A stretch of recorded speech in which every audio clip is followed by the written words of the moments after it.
तो क्या supreme court से अब रद्द हो जाएगा वक्फ बिल या फिर बीजेपी के ऊपर उसके सहयोगी दलों का इतना प्रेशर पड़ जाएगा कि खुद मोदी और शाह इस बिल को वापस ले लेंगे। जी हाँ, नमस्कार। नेक्स्ट 9 न्यूज़ पर आपका बहुत बहुत स्वागत है और मैं हूं आपके साथ वफा अब्बास। वक्फ वक्फ वक्फ, इस तरफ चारों तरफ यही आवाज सुनाई दे रही है, क्योंकि आप देख लीजिए संसद से लेकर सड़क तक और तमाम ही राजनीतिक गलियारों में और ख़ास तौर से मीडिया में वक्फ का मुद्दा जो है वो छाया हुआ है, क्योंकि यहाँ पर कई सारे दल जो हैं इस पर घिर चुके हैं। जो एनडीए के साथ में हैं, यानी जो एनडीए के सहयोगी दल हैं, जिसमें नीतीश कुमार का नाम भी है, जिसमें चंद्रबाबू नायडू का नाम भी है, जिसमें चिराग पासवान का नाम भी है, जीतन राम मांझी का नाम भी है, ओपी राजभर का नाम भी है, जयंत चौधरी का नाम भी है। तमाम ऐसे बड़े बड़े नाम हैं जो वक्फ बिल का समर्थन करके अपने आप को ठगा हुआ महसूस कर रहे हैं, यानी उनको अपनी गलती का एहसास तो हो चुका है, लेकिन वो फंसे हुए हैं कि आखिर करें तो करें क्या, जाएं तो जाएं कहां, क्योंकि वो बीजेपी के चंगुल में इस तरह से फंस चुके हैं कि ना तो उसको उगल पा रहे हैं और ना ही निगल पा रहे हैं। लेकिन बिहार चुनाव में, क्योंकि इस साल के अंत में बिहार में चुनाव है, तो बिहार चुनाव से पहले सबसे ज्यादा तकरार अगर वक्फ बिल पर कहीं देखने को मिल रही है तो सिर्फ बिहार में देखने को मिल रही है। और पश्चिम बंगाल की अगर बात करें तो पश्चिम बंगाल में तो खुद ममता बनर्जी ने ये कह दिया है कि वो किसी भी कीमत पर बंगाल के अंदर इस बिल को लागू नहीं होने देंगी। यानी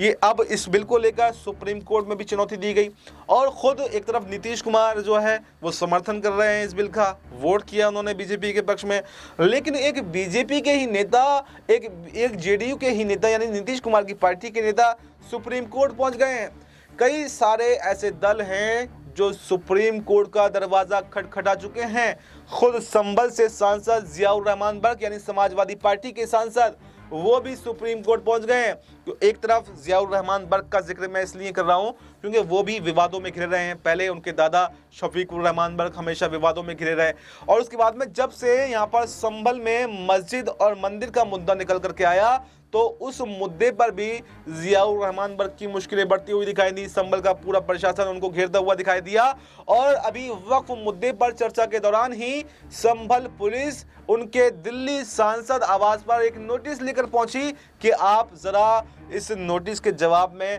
अपना बयान दर्ज कराएं कि संभल हिंसा का पूरा जो मामला है, क्योंकि उससे पहले ही यहाँ पर जो मस्जिद के सदर थे जफर अली एडवोकेट, उनको भी गिरफ्तार किया गया। तो उसके बाद में जियाउर रहमान बर्क पर भी गिरफ्तारी की तलवार उस मस्जिद हिंसा मामले में लटकी हुई है। और एक तरफ वो सुप्रीम कोर्ट वक्फ के मामले में को लेकर भी पहुंच जाते हैं। यानी अगर तमाम पार्टियों की बात करें तो ममता बनर्जी सुप्रीम कोर्ट पहुंच चुकी हैं, आरजेडी सुप्रीम कोर्ट पहुंच चुकी है, समाजवादी पार्टी सुप्रीम कोर्ट पहुंच चुकी है, कांग्रेस सुप्रीम कोर्ट पहुंच चुकी है, आम आदमी पार्टी सुप्रीम कोर्ट पहुंच चुकी है और कई भी ऐसी और भी पार्टियां हैं। खुद जेडीयू की जो नेता हैं वो सुप्रीम कोर्ट पहुंच चुके हैं और तमाम जो मुस्लिम संगठन हैं, जमीयत उलमाए हिंद है या all India Muslim personal law board है, ओवैसी हैं, तमाम ऐसे दल हैं, ऐसे संगठन हैं जो सुप्रीम कोर्ट पहुंच चुके हैं। कुल मिलाकर 15 से ज़्यादा याचिकाएं सुप्रीम कोर्ट में लगाई जा चुकी हैं और सीजीआई ने सभी याचिकाओं को मंजूर कर लिया है और उनको मर्ज करके एक साथ सुनवाई करने की योजना बनाई गई है और 15 अप्रैल को इस पर सुनवाई हो सकती है। लेकिन बीजेपी बड़ी जल्दबाजी में है, उसने उस सुनवाई से पहले ही इस बिल को देश भर में लागू कर दिया और इसको इन याचिकाओं के खिलाफ भी सुप्रीम कोर्ट केंद्र सरकार पहुंच गई और ये एक हलफनामा दायर किया कि हमें सुने बिना किसी भी वक्फ बिल के मामले में कोई भी आदेश जो है वो पारित ना किया जाए, क्योंकि केंद्र सरकार को ये डर था कि ऐसा ना हो कि सुप्रीम कोर्ट जो है इस कानून को लागू करने से पहले ही इस पर रोक लगा दे, क्योंकि सुप्रीम कोर्ट के पास में वो पावर है कि वो किसी भी कानून पर रोक लगा सकती है। क्योंकि ये पहले भी देखा गया कि कई कानून ऐसे आए हैं जिनको सुप्रीम कोर्ट ने रद्द भी किया है और ज़रूरत पड़ी है तो सुनवाई के बीच में उस पर रोक भी लगाई गई है। अगर अभी जैसे मैंने जिक्र किया संभल की मस्जिद का, देश भर में तमाम ऐसे मामले आए जहां पर मस्जिदों पर दावे ठोके जाने लगे, तो सुप्रीम कोर्ट ने एक गाइडलाइन जारी कर दी कि तमाम देश में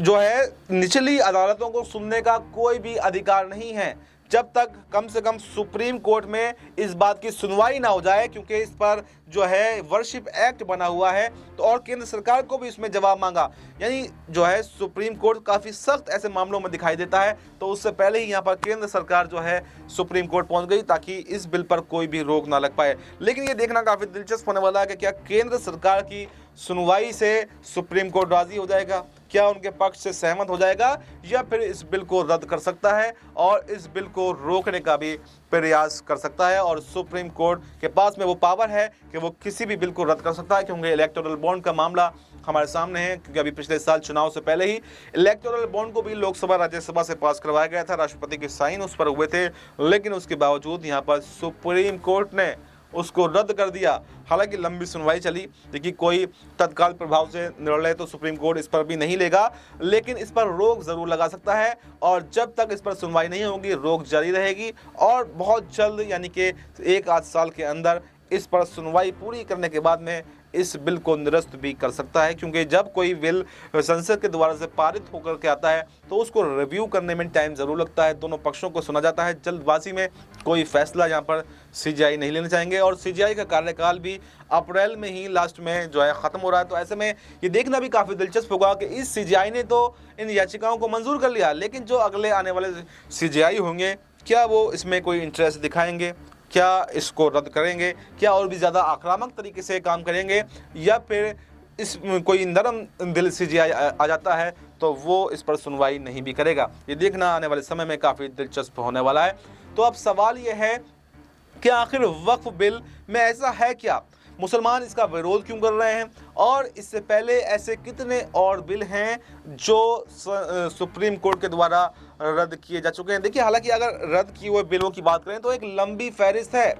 जहां पर भी सुप्रीम कोर्ट को ये लगता है कि वो उस बिल में किसी के भी अधिकार का हनन हुआ है, किसी के साथ में पक्षपात रवैया अपनाया गया है, चाहे भाषा के आधार पर हो, चाहे जाति के आधार पर हो, चाहे ऊंच नीच के आधार पर हो, चाहे धर्म के आधार पर हो, उन सभी केसेस में सुप्रीम कोर्ट ने उन बिलों को रद्द किया है। सुप्रीम कोर्ट के पास में बिल्कुल ये पावर है कि वो जिस बिल को चाहें उसको रद्द कर सकते हैं। तो ऐसे में यहाँ पर वक्फ बिल का जो एक आस मुसलमानों के पास में बची है वो सिर्फ सुप्रीम कोर्ट है, क्योंकि पहली आस यहाँ पर मुसलमानों की थी नीतीश और नायडू, लेकिन नीतीश और नायडू ने तो कहीं ना कहीं मुसलमानों का दिल तोड़ दिया। अब कोई आस उनसे नहीं बची है, अब बस सुप्रीम कोर्ट एक रास्ता है, और दूसरा रास्ता अभी भी नीतीश नायडू के ऊपर बचा हुआ है कि अगर वो अपनी गलती को सुधार लें और यहाँ पर एनडीए का ही साथ छोड़ दें, इंडिया गठबंधन में चले जाएं और सरकार बदल जाए, तो यहाँ पर एक बार फिर से ये वक्फ बिल रद्द होता हुआ दिखाई दे सकता है। क्योंकि ममता बनर्जी ये कह चुकी हैं कि जब सरकार बदलेगी तो ये वक्फ बिल वापस हो जाएगा।